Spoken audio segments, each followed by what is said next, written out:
Bismillah, Assalamualaikum warahmatullahi wabarakatuh. Alhamdulillah, wassalatu wassalamu ala rasulillah wa ala alihi wa sahbihi wa mawala amma ba'du. Bapak Ibu hadirin sekalian, apa kabar? Sudah kenyang?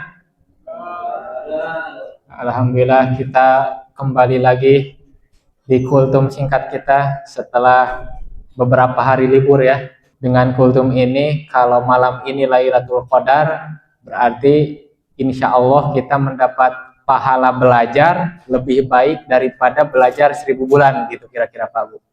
1000 bulan tuh berapa tahun Pak Bu? 1000 bulan sama dengan berapa tahun? Pak Ulin, Masya Allah. Udah ngitung Pak Ulin ya. 83 tahun. 83 tahun tuh. Jadi kalau kita belajar di malam Lailatul Qadar itu lebih baik daripada kita belajar 83 tahun, Masya Allah. Sekarang kita mau bahas tentang tawakal, Pak Bu. Yang tawakal ini udah jadi nama restoran di sini ya. Nah, artinya dulu tawakal itu adalah menyerahkan urusan. Jadi kalau kita bertawakal kepada Allah berarti kita menyerahkan urusan kepada Allah. Hadisnya gimana? Rasulullah Shallallahu Alaihi Wasallam bersabda, "Lau annakum tawakkaluna 'ala Allahi haqqa tawakkulihi la razaqakum kama yarzuqut tayr taglu khimasan wa taruhu bitanan." Yang artinya, kalau kalian bertawakal kepada Allah sebenar-benarnya tawakal, niscaya Allah akan memberikan kalian rezeki sebagaimana Allah memberikan rezeki kepada burung. Di mana burung itu pergi pagi dalam keadaan perut kosong dan pulang sore dalam kondisi perut kenyang. Ada kisah Bapak Ibu sekalian yang terjadi pada Rasulullah SAW. Suatu ketika Rasulullah keluar rumah, dan ini kejadiannya di Madinah. Rasulullah keluar rumah, bertemulah dengan Abu Bakar dan Umar. Mungkin sekitar tengah hari. Kemudian Rasulullah bertanya, apa yang membuat kalian keluar panas-panas begini? Abu Bakar dan Umar menjawab, rasa lapar ya Rasulullah. Jadi Abu Bakar dan Umar keluar rumah karena lapar, itu artinya apa? Di rumahnya gak ada makanan sampai keluar. Terus apa kata Rasulullah? Aku pun sama katanya. Rasulullah pun keluar rumah gara-gara rasa lapar. Akhirnya diputuskanlah, ayolah kita bertamu. Bertamulah beliau bertiga ke rumah sahabat yang penduduk asli Madinah, sahabat Ansor yang bernama Abul Haytham. Datanglah 3 orang ini ke rumah Abul Haytham. Kemudian Abul Haythamnya sedang tidak ada, yang ada istrinya. Mengucapkan salam. Kemudian kata istrinya, Abul Haytham sedang mengambil air minum ya Rasulullah. Tidak akan lama, tidak akan lama. Setelah menunggu beberapa saat, datanglah Abul Haytham. Abul Haytham berkata, Masya Allah, tidak ada orang yang seberuntung aku hari ini kedatangan tamu yang mulia. Tamunya Rasulullah, Abu Bakar dan Umar. Langsung disuguhin minum, dan Abul Haytham ini sahabat yang punya kebun.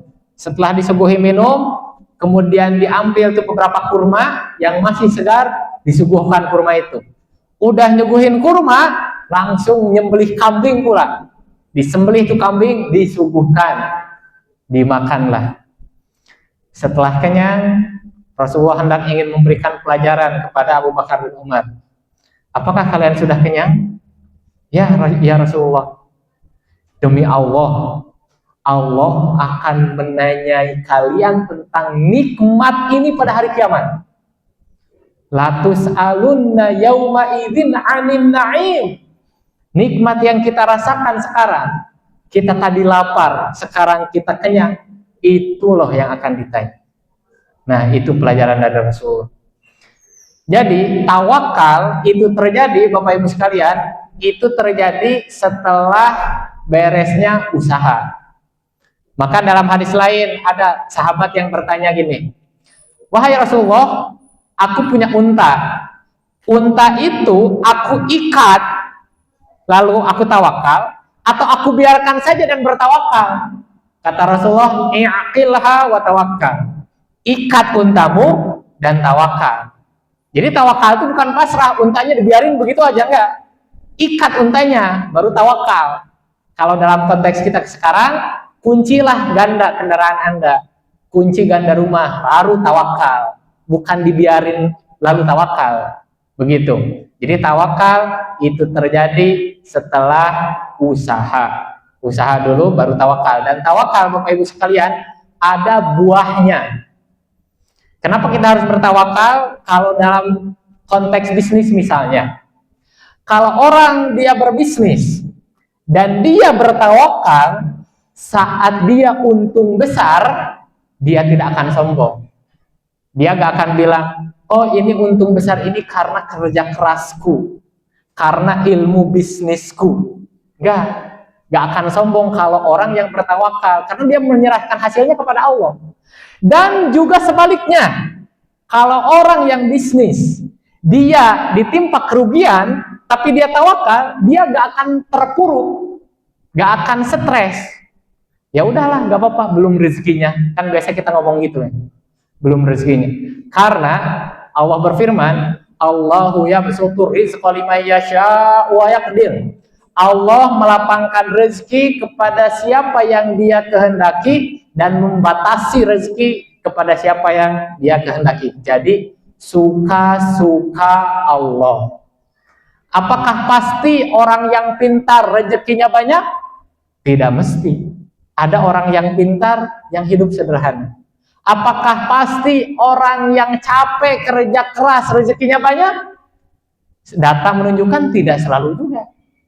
Ada orang kerja keras biasa-biasa aja, gak lapang rezeki. Tapi Allah memberikan rezeki kepada siapa yang dikehendaki, suka-suka Allah.